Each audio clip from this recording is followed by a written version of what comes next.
রাস্তা সরানোর দাবিতে কলাগাছ পুঁতে বিক্ষোভ বিজেপির। ভিআইপি রোডের পাশে বাঙুর সংলগ্ন সার্ভিস রোডে বিক্ষোভ প্রদর্শন বিজেপির। লেকটাউন ও বাঙুরের একাধিক রাস্তায় খারাপ রয়েছে দাবি বিজেপির। রবিবার সকালে সেই রাস্তা সরানোর দাবি নিয়ে এক অভিনব পদ্ধতিতে বিক্ষোভ দেখায় বিজেপির সমর্থকরা।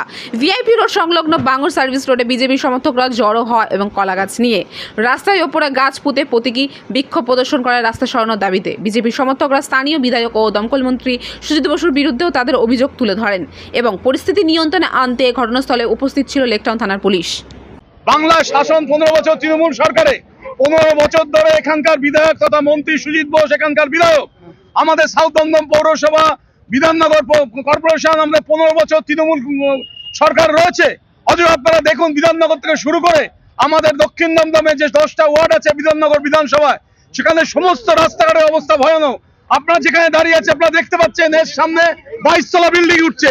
একটা পাড়ার মধ্যে 22 তলা বিল্ডিং উঠছে।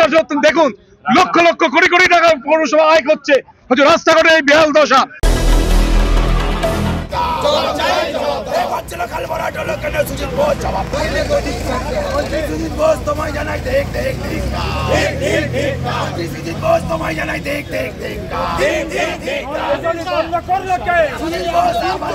সল্টলেক থেকে আমাদের প্রতিনিধি উজ্জ্বল পালের সাথে আমি রিঙ্কি, নিউজ কলকাতা 24।